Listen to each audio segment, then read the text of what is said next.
ನಮ್ಮ political editor Prashant ನಾತು ಹಾಗೂ Congress ಬೀಟ್ನ reporter Maruthesh ಇದ್ದರು ಇದ್ದಾರೆ. ಪ್ರಶಾಂತ, ಇದೇನಿದೆ, ನನ್ನ ಹೇಳಿಕೆ ಎಲ್ಲಿಗೆ ಹೋಗಿ ತಲುಪಬಹುದು ಅನ್ನೋದರ ಅಂದಾಜಿಲ್ಲದೆ ಫ್ಲೋನಲ್ಲಿ ಹೇಳಿಬಿಟ್ರು ಅಂತ ಅನ್ಕೊಳ್ಳೋಣ ಯತೀಂದ್ರ ಅವರ ಭಾಷಣವನ್ನು. Otherwise it's a very serious statement ರೀ, ಅದು ಈ ಟೈಮ್ನಲ್ಲಿ ಕೊಡೋಕ್ಕೆ. ಉತ್ತರಾಧಿಕಾರಿ ಯಾರು ಅನ್ನೋದ್ರ ಬಗ್ಗೆ ಮಾತಾಡ್ಬಿಟ್ರು ಅವರು.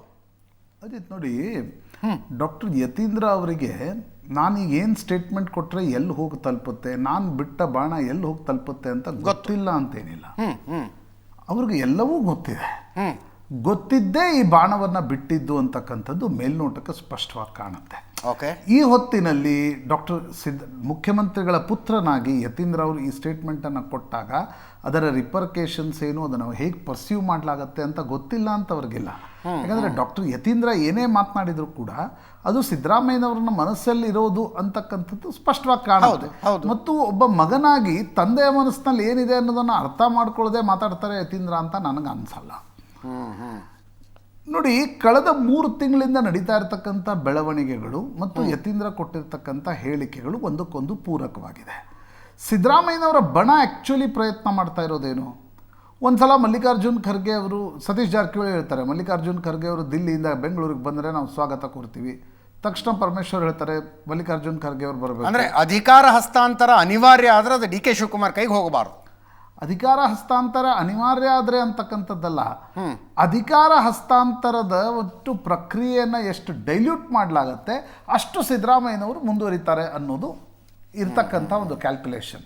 ಅಂದರೆ ಈಗ ಸಿದ್ದರಾಮಯ್ಯನವ್ರನ್ನ ನಾಯಕತ್ವದಿಂದ ಇಳಿಸಿ 78ರ ಸಿದ್ದರಾಮಯ್ಯನವ್ರನ್ನ ಇಳಿಸಿ ಅವ್ರಿಗಿಂತ ದೊಡ್ಡವರಾಗಿರ್ತಕ್ಕಂಥ ಮಲ್ಲಿಕಾರ್ಜುನ್ ಖರ್ಗೆ ಅವ್ರನ್ನ ತಂದರೆ ಅದಕ್ಕೆ ಲಾಜಿಕ್ ಇಲ್ಲ. ಹೌದು, ಜಾತಿಯ ಸಮೀಕರಣಗಳ ದೃಷ್ಟಿಕೋನದಿಂದ ನೋಡಿದಾಗ ಅದಕ್ಕೆ ಲಾಜಿಕ್ ಇಲ್ಲ.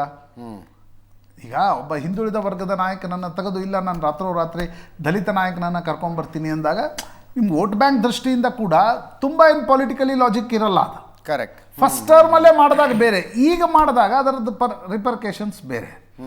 ಎರಡನೇದು, ಆಗಾಗ ಪರಮೇಶ್ವರ್ ಎದ್ದು ಕೂತಿರ್ತಾರೆ, ಇಲ್ಲ ನಾನು ಮುಖ್ಯಮಂತ್ರಿ ಯಾಕೆ ಆಗಬಾರ್ದು.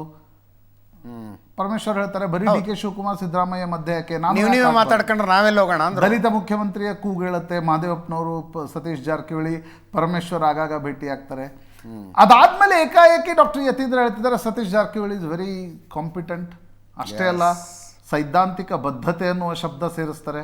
ಸೈದ್ಧಾಂತಿಕ ಬದ್ಧತೆಯ ಶಬ್ದವನ್ನು ಸತೀಶ್ ಜಾರಕಿಹೊಳಿಗೆ ಪ್ರಿಫಿಕ್ಸ್ ಆಗಿ ಸೇರಿಸಿದಾಗ ಹಾಗಾದ್ರೆ ಅವರಿಗೆ ಎದುರುಗಡೆ ಇರ್ತಕ್ಕಂಥ ನಾಯಕರಿಗೆ ಸೈದ್ಧಾಂತಿಕ ಬದ್ಧತೆ ಇಲ್ವಾ ಅನ್ನೋ ಪ್ರಶ್ನೆ ಬರುತ್ತೆ ಸ್ವಾಭಾವಿಕವಾಗಿ. ಮತ್ತು ನೀವು ಅದನ್ನು ಕಾಂಟೆಕ್ಸ್ಟಲ್ಲಿ ನೋಡಿ, ಡಿ ಕೆ ಶಿವಕುಮಾರ್ ಕಳೆದ 6 ತಿಂಗಳಿಂದ ಈಶಾ ಫೌಂಡೇಶನ್ಗೆ ಹೋಗ್ತಾರೆ, ಸಂಘದ ಪ್ರಾರ್ಥನೆ ಹೇಳ್ತಾರೆ. ಅದಾದ್ಮೇಲೆ ಅವರು ಪ್ರಯಾಗ್ರಾಜ್ಗೆ ಹೋಗಿ ಸ್ನಾನ ಮಾಡಿ ಬರ್ತಾರೆ. ನಾನು ಹಿಂದುವಾಗಿ ಹುಟ್ಟಿದ್ದೀನಿ, ಹಿಂದುವಾಗಿ ಸಾಯ್ತೀನಿ, I am a proud Hindu ಅಂತಕ್ಕಂಥದ್ದನ್ನು ಹೇಳ್ತಾರೆ. ಕರೆಕ್ಟ್. ನಿನ್ನೆ ಮಂತ್ರಾಲಯಕ್ಕೆ ಹೋಗ್ತಾರೆ. ಮಂತ್ರಾಲಯ ಮಠ ಕೂಡ ವೆರಿ ಸಿಗ್ನಿಫಿಕೆಂಟ್ ಮಠ ಅಜಿತ್. ಹೌದು ಹೌದು. ಅಂದರೆ ವೈದಿಕ ಅವೈದಿಕ ಚರ್ಚೆಯ ದೃಷ್ಟಿಕೋನದಲ್ಲೂ ಆ ಕಾಂಟೆಕ್ಸ್ನಲ್ಲೂ ಅದೊಂದು ಸಿಗ್ನಿಫಿಕೆಂಟ್ ಆಗಿರ್ತಕ್ಕಂಥ ಮಠ. ಅವರು ಅಲ್ಲೇ ಹೋಗ್ತಾರೆ ಅಲ್ವಾ? ಹೌದು. ಹೀಗಿರುವಾಗ ಮುಖ್ಯಮಂತ್ರಿಗಳ ಪುತ್ರ ಹೇಳ್ತಾರೆ ಇಲ್ಲ, ಸೈದ್ಧಾಂತಿಕ ಬದ್ಧತೆ ಇರುವ ಸ್ಪಷ್ಟತೆ ಇರುವ ನಾಯಕ ಯಾರಾದರೂ ಇದ್ರೆ ಅದು ಸತೀಶ್ ಜಾರಕಿಹೊಳಿ ಅಂತ ಹೇಳ್ತಾರೆ. ಅರ್ಥ ಏನು? ಸಿದ್ದರಾಮಯ್ಯನವರು ಮತ್ತು ಸಿದ್ದರಾಮಯ್ಯನವರ ಬಣಕ್ಕೆ ಸ್ಪಷ್ಟವಾಗಿ ಗೊತ್ತಿದೆ.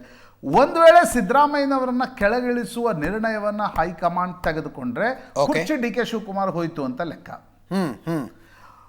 ಒಂದು ವೇಳೆ ಇಲ್ಲಪ್ಪ ಇದು ಚರ್ಚೆ ಹೀಗೆ ಮುಂದುವರಿತಾ ಇದೆ, ಕೆಳಗಿಳಿಸಿದ್ರೆ ಸಮಸ್ಯೆ ಆಗತ್ತೆ ಅನ್ನೋದೇನಾದ್ರೂ ಹೈಕಮಾಂಡ್ ಮನವರಿಕೆ ಆದ್ರೆ ಹೈಕಮಾಂಡ್ಗೆ ಸರ್ಕಾರ ಉಳಿಸ್ಕೊಳ್ಳೋದು ಬಹಳ ಮುಖ್ಯ ಆಗಿರುತ್ತೆ. ಎಸ್. ಸಿದ್ದರಾಮಯ್ಯನವರ ಬಣ ಸತೀಶ್ ಜಾರಕಿಹೊಳಿ ಪ್ರಯತ್ನ ಏನು ಮಾಡ್ತಿದ್ದಾರೆ, ಯಾವುದೇ ಕಾರಣಕ್ಕೂ ನಾವು ಡಿ ಕೆ ಶಿವಕುಮಾರ್ಗೆ ಬಿಟ್ಟು ಕೊಡಲ್ಲ ಅನ್ನೋದನ್ನು ಸೂಚ್ಯವಾಗಿ, ಕೆಲವೊಂದು ಕಡೆ ನೇರವಾಗಿ, ಕೆಲವೊಂದು ಕಡೆ ಬ್ಲಂಟ್ ಆಗಿ ಹೇಳುವ ಪ್ರಯತ್ನವನ್ನು ಮಾಡ್ತಾ ಇದ್ದಾರೆ. ಹೀಗಾಗಿ ಸತೀಶ್ ಜಾರಕಿಹೊಳಿ ಹೆಸರು ಪ್ರಾಪಪ್ ಆಗಿದೆ. ಈಗ ಅದು ಯಾರ ಕಡೆಯಿಂದ? ಮುಖ್ಯಮಂತ್ರಿಗಳ ಪುತ್ರನಿಂದ. ಈಗ ಮುಖ್ಯಮಂತ್ರಿಗಳ ಪುತ್ರ ಮುಖ್ಯಮಂತ್ರಿಗಳ ಮನಸ್ಸಿನಲ್ಲಿ ಏನಿದೆ ಅನ್ನೋದನ್ನು ತಿಳಿದುಕೊಳ್ಳದೆ ಮಾತಾಡಿದ್ರ ಅಲ್ಲ. ಆದರೆ ಮುಖ್ಯಮಂತ್ರಿಗಳು ಇಷ್ಟು ದಿವಸ ಏನು ಹೇಳ್ಕೊಂಡು ಬಂದ್ರಲ್ಲ, 5 ವರ್ಷ ನಾನೇ ಮುಖ್ಯಮಂತ್ರಿ, ಅವಧಿ ಮುಗಿಯೋ ತನಕ ನಾನೇ ಮುಖ್ಯಮಂತ್ರಿ, ಆ ಹೇಳಿಕೆಗೆ ಏಟ್ ಕೊಟ್ಟಂಗಲ್ವಾ ಇವರು? ಅಜಿತ್ ನೋಡಿ, ಡೇಟ್ ಹತ್ರ ಬರ್ತಾ ಇದ್ದಂತೆ ಪ್ರತಿಯೊಬ್ಬರಲ್ಲೂ ಒಂದು ಕಳವಳ ಇದೆ. ಬಿಹಾರ್ ಚುನಾವಣಾ ಫಲಿತಾಂಶದ ನಂತರ ಹೈಕಮಾಂಡ್ ಏನು ಮಾಡುತ್ತೆ, ಎಸ್, ಈ ಬಗ್ಗೆ ಡಿ ಕೆ ಶಿವಕುಮಾರ್ಗೂ ಹೈಕಮಾಂಡ್ ಮೇಲೆ ಒಂದು ಭರವಸೆ ಸಹಿತ ಸಂದೇಹ ಇದೆ. ಯಾಕಂದರೆ ಸಿದ್ದರಾಮಯ್ಯ ಏನು ಮಾಡ್ತಾರೆ ಅನ್ನೋದು ಡಿ ಕೆ ಶಿವಕುಮಾರ್ಗೆ ಗೊತ್ತಿಲ್ಲ. ಸಿದ್ದರಾಮಯ್ಯ ಆಟ ಉಳಿಸ್ತಾರೋ ಆಟ ಕೆಡಿಸ್ತಾರೋ ಎರಡೂ ಸಾಮರ್ಥ್ಯ ಇರ್ತಕ್ಕಂಥ ನಾಯಕ. ಹೌದು, ಕರೆಕ್ಟ್. ಹಾಗಾಗಿ ಡಿ ಕೆ ಶಿವಕುಮಾರ್ ಮೌನವನ್ನು ಧರಿಸ್ತಾ ನಾನು ತುಂಬ ಶಾಂತ ಆಗಿದ್ದೀನಿ, ಹೈಕಮಾಂಡ್ ನೋಡ್ಕೊಳ್ಳುತ್ತೆ, ನಾನು ಯಾವುದು ಬಣದ ನಾಯಕನಲ್ಲ ಅಂತ ಹೇಳ್ತಾ ಅವರು ಹೈಕಮಾಂಡ್ ಮೇಲೆ ಭಾರ ಹಾಕ್ತಿದ್ದಾರೆ. ಹೌದು, ಹೈಕಮಾಂಡ್ ಯಾಕಂದರೆ ಡಿ ಕೆ ಶಿವಕುಮಾರ್ಗೆ ಅನ್ಸುತ್ತೆ I have to play a future politics wherein ಆಟ ಕೆಟ್ಟ ಹೋಗ್ಬಿಟ್ರೆ ನಾನು ಬರೀ ಮುಖ್ಯಮಂತ್ರಿ ಆಗಿ ಉಪಯೋಗ ಏನು, 28 ಚುನಾವಣೆ ಏನು ಎದುರಿಸ್ಬೇಕು, ಪೊಲಿಟಿಕ್ಸ್ ಮಾಡಬೇಕು, ಜಾತಿಯ ಸಮೀಕರಣಗಳನ್ನು ಪೂರ್ತಿ ಕೆಡವಿಬಿಟ್ರೆ ತುಂಬ ಲಾಭ ಇಲ್ಲ. ಆ ಕಾರಣದಿಂದ ಅವರು ಸಿದ್ದರಾಮಯ್ಯನವರನ್ನು ಬಹಿರಂಗವಾಗಿ ಪಬ್ಲಿಕ್ಲಿ ಮೀಡಿಯಾದಲ್ಲಿ ಟೇಕ್ ಆನ್ ಮಾಡುವ ಪ್ರಶ್ನೆ ಮಾಡ್ತಾ ಇಲ್ಲ. ಅವ್ರು ಹೇಳ್ತಿದ್ದಾರೆ ಹೈಕಮಾಂಡ್ ಟೇಕ್ ಡಿಸಿಷನ್ ಅಂತ. ಇನ್ನೊಂದು ಕಡೆ ಸಿದ್ದರಾಮಯ್ಯನವರ ಬಣ ಏನು ಮಾಡ್ತಾ ಇದೆ, ಅವ್ರಿಗೆ ಚೆನ್ನಾಗಿ ಗೊತ್ತಿದೆ ಸಿದ್ದರಾಮಯ್ಯನವ್ರನ್ನ ಹೈಕಮಾಂಡ್ ಕನ್ವಿನ್ಸ್ ಮಾಡಿದರೆ ಏನು ಬೇಕಾದರೂ ಕೂಡ ಆಗ್ಬೋದು. ಕನ್ವಿನ್ಸ್ ಮಾಡ್ಲಿಕ್ಕೆ ಸಾಧ್ಯ ಆಗದೇ ಹೋದಾಗ ಆಗ ಶಾಸಕರ ಬಲಾಬಲದ ಪ್ರಶ್ನೆ ಬರ್ಬೋದು. ಓಕೆ, ಹೀಗೂ ನೋಡ್ಬೋದಾಯ್ನ ಸಿದ್ದರಾಮಯ್ಯನವರು ತಮ್ಮ ಮನಸ್ಸಿನಲ್ಲಿರುವ ಮಾತನ್ನ ತಮ್ಮ ಪುತ್ರನ ಮೂಲಕ ಹೈಕಮಾಂಡಿಗೆ ಹೇಳಿದ್ರು ಅಂತ. ಡೆಫಿನೆಟ್ಲಿ ಅಲ್ವಾ? ಇದಕ್ಕೆ ಬೇರೆ ಅರ್ಥವನ್ನು ಹೇಗಂದರೆ ಈಗ ಬೇರೆ ಅರ್ಥವನ್ನು ಕಲ್ಪಿಸ್ಲಿಕ್ಕೆ you don't have a manoeuvring space there. ಇಲ್ಲಪ್ಪ ಡಾಕ್ಟರ್ ಯತೀಂದ್ರ ತುಂಬ ಇಂಡಿಪೆಂಡೆಂಟ್ ಮೈಂಡೆಡ್ ಇದ್ದಾರೆ. ಈಗ ಪ್ರಿಯಾಂಕ್ ಖರ್ಗೆ ಏನು ಮಾತಾಡ್ತಾರಲ್ಲ ಎಲ್ಲ ಮಲ್ಲಿಕಾರ್ಜುನ್ ಖರ್ಗೆ ಮಾತಾಡ್ತಾರೆ ಅಂತ ನಾನು ಹೇಳಲ್ಲ. ಯಾಕಂದ್ರೆ ಪ್ರಿಯಾಂಕ್ ಖರ್ಗೆದೊಂದು ವಿಚಾರ ಶೈಲಿ ಇದೆ, ಅದೊಂದು ಬೇರೆ ಇದ್ದಾರೆ ಅವರು. ಹೌದು. ಆದರೆ ಡಾಕ್ಟರ್ ಯತೀಂದ್ರ ಹಾಗಿಲ್ಲ, ಟ್ರ್ಯಾಕ್ ರೆಕಾರ್ಡಲ್ಲಿ ಹಂಗಿಲ್ಲ. ಆಮೇಲೆ ಯತೀಂದ್ರ ಸಿದ್ದರಾಮಯ್ಯನವರ ತೆರೆಯಿಂದ ಅಂದರೆ ಸಿದ್ದರಾಮಯ್ಯನವರು ಇದರಿಂದ ಹೊರಗಡೆ ಬಂದೇನು ಪಾಲಿಟಿಕ್ಸ್ ಮಾಡ್ತಾ ಇಲ್ಲ. ಅವ್ರದ್ದು ಏನಿದ್ರು ಇವತ್ತು ಅವರ ರಿಲೆವೆನ್ಸ್ ಇನ್ ಪಾಲಿಟಿಕ್ಸ್, ಅವ್ರ importance in politics is thanks to his father. ನಾನು ತಪ್ಪು ಸರಿ ಅನ್ನುತ್ತಾ ಇಲ್ಲ ಅಜಿತ್, ನಾನು ಈ ಡೈನೆಸ್ಟಿಕ್ ಆ್ಯಂಗಲಿಂದ ಹೇಳ್ತಾ ಇಲ್ಲ. ಕರೆಕ್ಟ್. ಅವ್ರು ಅದರಿಂದ ಇನ್ನೂ ಹೊರಗಡೆ ಬಂದಿಲ್ಲ. ಹಾಗಿರುವಾಗ ಡಾಕ್ಟರ್ ಯತೀಂದ್ರ ಏನು ಹೇಳಿಕೆ ಕೊಡ್ತಾರೆ ಅದು ಸಿದ್ದರಾಮಯ್ಯನವರ ಅನುಮತಿ ಇಲ್ಲದೆ, ಸಿದ್ದರಾಮಯ್ಯನವರ ಅಣತಿ ಇಲ್ಲದೆ ಹೊರಗಡೆ ಬರುತ್ತೆ ಅಂತಕ್ಕಂಥದ್ದು ಊಹಾತ್ಮಕ ಆಗ್ಬೋದು ಅಷ್ಟೇ. ಅದನ್ನು ಸಿದ್ದರಾಮಯ್ಯನವ್ರು ಕ್ಲಾರಿಫೈ ಮಾಡೋ ತನಕ ಇಲ್ಲಪ್ಪ ಡಾಕ್ಟರ್ ಯತೀಂದ್ರ ಏನು ಮಾತಾಡ್ತಾರೆ ಅದು ಸಿದ್ದರಾಮಯ್ಯನವರ ಮನಸ್ಸಿನಲ್ಲಿದೆ ಅನ್ನೋದನ್ನೇ ಆನ್ ದಿ ಫೇಸ್ ವ್ಯಾಲ್ಯೂ ತೆಗೆದುಕೊಳ್ಬೇಕಾಗತ್ತೆ. ಕರೆಕ್ಟ್. ಹೀಗಿರುವಾಗ ಅವರು ಏಕಾಏಕಿ ಸತೀಶ್ ಜಾರಕಿಹೊಳಿ ಮುಖ್ಯಮಂತ್ರಿ, ಆಮೇಲೆ ಸತೀಶ್ ಜಾರಕಿಹೊಳಿ ಇರ್ತಾರೆ 2028ಕ್ಕೆ ನಾನು ಮುಖ್ಯಮಂತ್ರಿ. ಅಜಿತ್, ಒಂದು ಪೊಲಿಟಿಕಲ್ ಲಾಜಿಕ್ ಯೋಚನೆ ಮಾಡೋಣ. ಓಕೆ, 28ರ ಮಾರ್ಚ್ವರೆಗೆ ಸಿದ್ದರಾಮಯ್ಯನವರು ಮುಖ್ಯಮಂತ್ರಿ ಇದ್ದು 28ಕ್ಕೆ ಸತೀಶ್ ಜಾರಕಿಹೊಳಿ ನಾಯಕತ್ವ, ಡಿ ಕೆ ಶಿವಕುಮಾರ್ ನಾಯಕತ್ವ, is it practically possible in politics? No. ನೀವು 28ರ ನಾಯಕತ್ವ ಯಾರು ಕೊಡಬೇಕಾಗತ್ತೆ ಅವ್ರನ್ನ ಈಗಿನಿಂದಲೇ ಸ್ಥಾನದಲ್ಲಿ ಕೂಡಿಸಿ ತಯಾರಿ ಮಾಡಬೇಕಾಗತ್ತೆ. ಹೀಗಿರುವಾಗ ನನಗನ್ಸುತ್ತೆ ಅಜಿತ್, ಒಂದು ಅಂಶ ಸ್ಪಷ್ಟವಾಗ್ತಾ ಇದೆ. ಸಿದ್ದರಾಮಯ್ಯನವರ ಮನಸ್ಸಿನಲ್ಲಿ ಒಂದು ವೇಳೆ ನನ್ನನ್ನೇನಾದರೂ ಹೈಕಮಾಂಡ್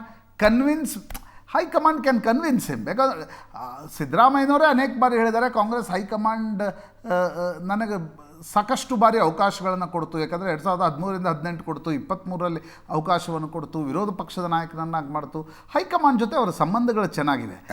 ಈ ಹೇಳಿಕೆ ಕೊಟ್ಟಾಕ್ಷಣ ಇಲ್ಲ ಅವರೇನೋ ಏನಂತಾರೆ ಹಗ್ಗ ಹರಿದು ಬಿಡುತ್ತಾರೆ ಅನ್ನುವ ಸ್ಥಿತಿಯಲ್ಲೇನಿಲ್ಲ. That is a ಪೋಸ್ಚರಿಂಗ್. ಆ ದೃಷ್ಟಿಕೋನದಲ್ಲಿ ನೋಡಿದಾಗ ಅಜಿತ್, ಸಿದ್ದರಾಮಯ್ಯನವರು ಮತ್ತು ಅವರ ಬಣ ಪದೇ ಸ್ಪಷ್ಟಪಡಿಸ್ತಾ ಇದೆ, ತುಂಬ ಸುಲಭವಾಗಿ ನಾವು ಡಿ ಕೆ ಶಿವಕುಮಾರ್ಗೆ ಕುರ್ಚಿ ಬಿಟ್ಟು ಕೊಡಲ್ಲ. ಎಸ್.